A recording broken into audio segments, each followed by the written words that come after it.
So nice of you to join us. Hi, my computer was being computery. I was telling you earlier that I could tell people are going through divorce without them telling me they're going through divorce. You can always tell with the females because they're out with their girlfriends. It's fine. It's girls' weekend every other weekend. And they'll start posting memes about putting themselves first. With 100%. men, it's just you and the kids out at a park somewhere saying, "Oh, my kids are my life." And that's how you know that a man is going through divorce without them telling you that I'm going through divorce. You know what? You are so spot on that literally 2 days after my ex walked out, I had a picture up saying, "It's us three and we're okay right now." Like, you're right. You're absolutely right. You're absolutely right. And then the since I've been single, like my biggest claim, like the one thing I get complimented about the most that I lean into the most is, you're such a good dad. Like, that's, you guys have to do the bare minimum for women to think you're a good dad. All you have to do is post a photo. And now, okay, and I know that's a bar that we should have in a relationship, but some of these women, that's like their only bar. yeah, I know, and I thrive in that. That's my wheelhouse. Is that when there's one bar and that bar is right down here, when all the other bars are up here, you can find me right around here. See, the next guy, I don't want a guy with kids. I would have respected the last guy more if he was like, "I really don't want to hang out with my kids." Instead of just pretending he was a good dad when he wasn't. I can't, I don't want to do that. But when we were talking about red flags, we were talking about this one woman who kind of ghosted him, right? And dude, okay. Asked her why she went adrift. Yeah. Like 3 weeks later, she popped back up. I'm like, hey, I'm just curious. Like, it's okay, but we were having a really good conversation, and then you were just gone. What happened? And she goes, well, after talking to you for a little bit, I realized that, like, you're super unemotionally or emotionally unavailable right now, and you've got a million red flags. And so, like, I need to just not do what I do, which is charge forward into a relationship with red flags. So she tells me, Riley, that he has all these red flags. And then last week she posts with her new man, who is a teardrop tattoo shy from prison, it looks like. And I wrote you and said, this guy has less red flags than you. Yeah, okay. You know what's so funny about that? Is that I got a buddy, my buddy, I got a buddy that's going through like the exact same thing I went through a year ago, right? Like, it's mirroring everything. And so, he was talking about getting back into dating and stuff. And I said, hey, I can tell you this. I said, I know that somebody told me that I had way too many red flags. And I mean, I had to stop and laugh, but like, she was right. Right. And so I said, let me show you. So I pulled it up, and as I was pulling it up, and it's like, so she said I had way too many red flags. I said, and I have more red flags than him. Is that like in real time as I'm talking to Nick, I'm like, there's less red flags there? Because tattooed face guy probably kept himself single for a while and got it together. And I was telling my therapist the other day, I can't even get a text back. And Ian Riley's been in like 3 relationships. How do you guys do this? Like, I can't do this. We're just really good dads.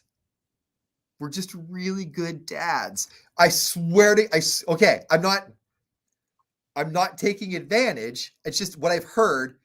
I've heard the most in my single life. The biggest draw has been, you're just such a good dad. But that's from the outside looking in. They don't. Are you saying I'm not? I'm saying they don't know. You're right. You're right. I've known you almost 20 years. I'm just saying they don't know. They just assume. That's my sister. Hi, Marty. When I was little, I called her Marty Farty. She loved it. I also hey, you know what, though? We always talk about you being a ginger. When it comes to gingering, she gingers the gingers. Like, she's your leader. Yeah. She's got super red hair. Yeah. Yeah. Hey, has anybody used a cheesy pickup line on you lately? No, I'm not very nice to people though. I have this don't blink with me face that I'm trying to soften up a little bit. So no cheesy pickup lines as of late. Okay. Because I used one the other night and I was pretty proud of it. Go ahead. Hey, like we're getting ready to leave, right? And it was like that awkward moment of like, like will they, won't they? And I said, hey, I used mouthwash before I came over. Okay. I said, I don't want to waste it. Right? And did Stupid. it work? So then like afterwards, I'm going back to my car and she goes, that's the first time I've ever heard that. Clever. I'm like, thank you. I practiced it the whole way here. What if it didn't work? Like, how embarrassed would you have been? Not very. Less embarrassing if you would have went in for it and she said no?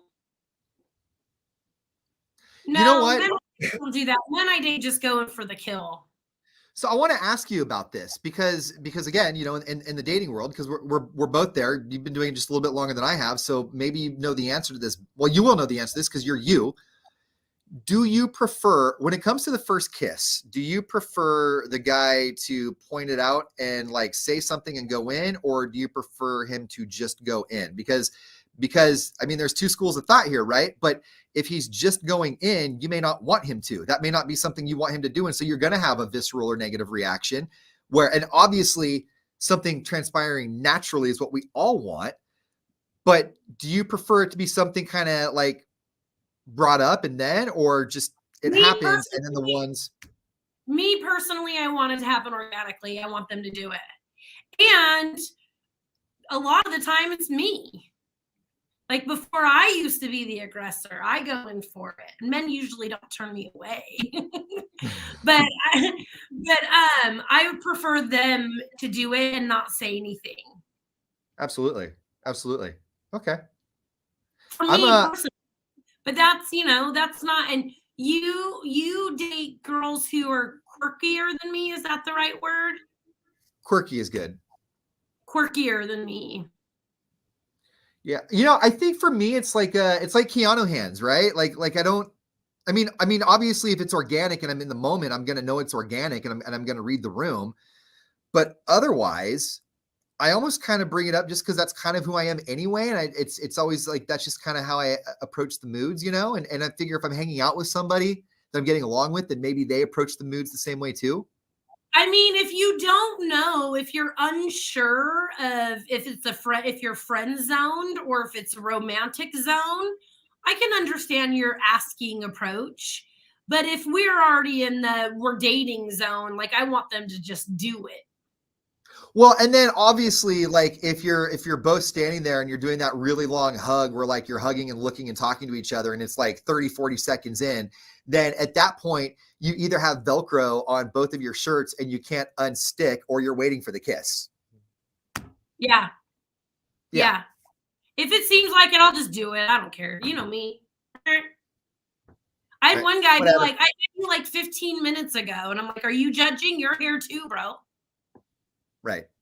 All right, you guys. We're gonna jump off, right? We're gonna jump off. We're giving away a lot of stuff on the air. Black Oak Casino, eat and play, and then stay and play on Friday. Jewelry, noise canceling headphones, a lot of cool stuff. Yep. All here. Details, khop.com. We'll see ya. Bye.